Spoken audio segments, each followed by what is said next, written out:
One of the many casualties of the pandemic was we had to cancel the celebrations of First Communion and Confirmation in the spring. And it was so disappointing. You know, these kids were, the very weekend our religious ed students were to be confirmed was the weekend everything shut down. And I know there were the parents of a lot of little first communicants whose girls were beginning to outgrow their First Communion dresses. So there was a certain urgency to get these celebrations happening. And we probably have the largest group of First Communicants and the largest group of confirmation candidates in the Archdiocese. And wanting to make these celebrations as special as possible in light of all the restrictions and social distancing was a challenge. But through the generosity of so many people, we're in the midst of 18 celebrations, 9 First Communions and 9 confirmations, and we've started them.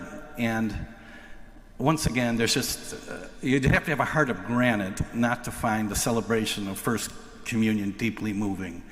And while these kids have had to deal with some of the rituals and some of the celebrations that surround their First Communions modified, there's still nothing more powerful for me as a priest than giving the Eucharist to a child for the very first time. It's the most blessed day in the life of a parish that the community coming to the Lord's table is expanding, reaching out to these young, precious children. And the same thing about our confirmation kids last night.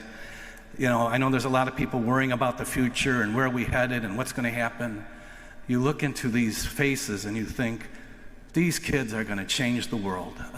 They are so gifted and have so much to offer, and most of them, the majority of them, really took their preparations so seriously.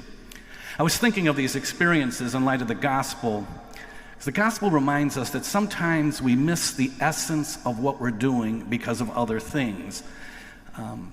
The celebrations of the First Communion and Confirmation were beautifully powerful because it was the essence of the sacrament. It was right in front of us, not distracted, and the most important people in these children's lives right there with them.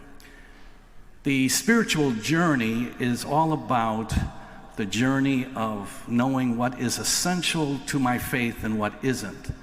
And in different stages of our life, there are different issues. We're never totally and completely united with the Lord. That will not happen until we enter the kingdom.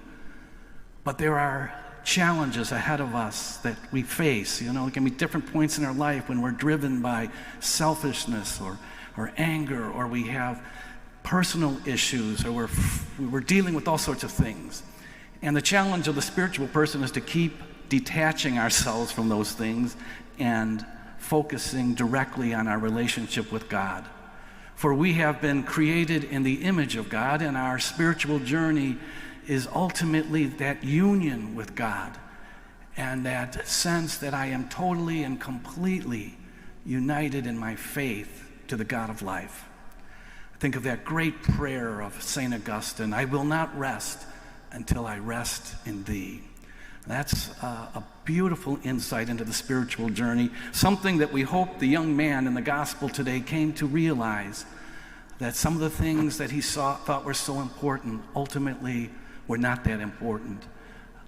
We pray for one another. We pray for our young people during this challenging time, that in the midst of all of this tension and challenges, that they will realize that they are loved by the Lord, and that they're beginning the early stages of this spiritual journey that ultimately will conclude with total union with the God of life.